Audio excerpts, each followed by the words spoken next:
নমস্কার, মুক্তিজ কিচেনে সবাইকে স্বাগত। দেখুন তো, নিরামিষ দিনে যদি বাঁধাকপির এরকম একটা পদ থাকে তাহলে কি আর কিছু লাগে? এটাতেই এক থালা ভাত খাওয়া হয়ে যায়। দেখুন বাঁধাকপিগুলো আমি কীভাবে কেটে নিয়েছি। এইভাবে কেটে নেবেন। নিয়ে আমি প্রত্যেকটা কপির টুকরোর ভিতরে টুথপিক দিয়ে আটকে দিয়েছি। এই একটা একটা করে টুথপিক দিয়ে আমি আটকে দিয়েছি।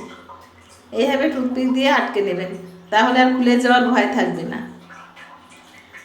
এই যে দেখুন, সবগুলোই আমি টুথপিক আটকে নিয়েছি। এবার একটু জল বসিয়েছি, তার ভিতরে দিয়ে দিলাম লবণ। জলটা ফুটে উঠলে বাঁধাকপির টুকরোগুলো সব দিয়ে একটু চাপা দিয়ে দিলাম। 5 মিনিট একটু ভাপিয়ে নেব। এদিকে একটা মশলা তৈরি করে নিচ্ছি। দিয়েছি 2টো টমেটো, একটু পাকা লঙ্কা, আর দিয়েছি কয়েকটা কাজু বাদাম। এটা মিক্সিতে পেস্ট করে নেব। আর এদিকে একটু বেসনের গোলা তৈরি করে নিলাম। বেসন, লবণ, হলুদ, একটু লঙ্কার গুঁড়ো, এটা দিয়েই গোলাটা তৈরি করে নিলাম।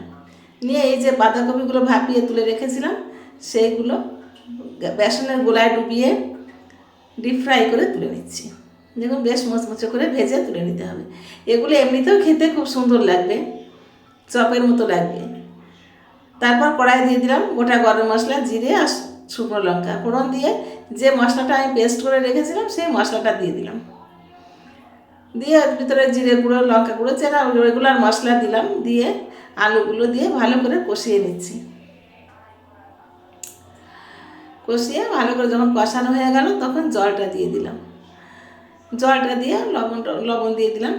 দিয়ে কষিয়ে জল দিয়ে ঝোলটা যখন ফুটে উঠলো তখন আলুগুলো যখন সেদ্ধ হয়ে গেল তখন এই যে কপির যে টুকরোগুলো ছিল ওর থেকে আমি টুথপিকগুলো সব খুলে বের করে নিয়েছি। বের করে নিয়ে সে ভাজা কপির টুকরোগুলো আলুর ভিতরে দিয়ে দিলাম। দিয়ে একটু ফুটিয়ে, বেশিক্ষণ ফোটানো যাবে না, অল্প একটু ফুটিয়ে কয়েকটা কাঁচা লঙ্কা ছড়িয়ে দিলাম। আর একটু গরম মশলা, ঘি ছড়িয়ে নামিয়ে দেবো। নামানোর সময় ধনে পাতা দিয়ে সার্ভ করে দেবো। আমার ভিডিওগুলো যদি আপনাদের ভালো লাগে তাহলে আপনারা লাইক, কমেন্ট, শেয়ার করবেন। আমার ফেসবুক পেজটাকে ফলো করে আমার পাশে থাকবেন। আর আমার চ্যানেলটাকে সাবস্ক্রাইব করে পাশে থাকা বেল আইকনটি ক্লিক করবেন। ধন্যবাদ সবাইকে।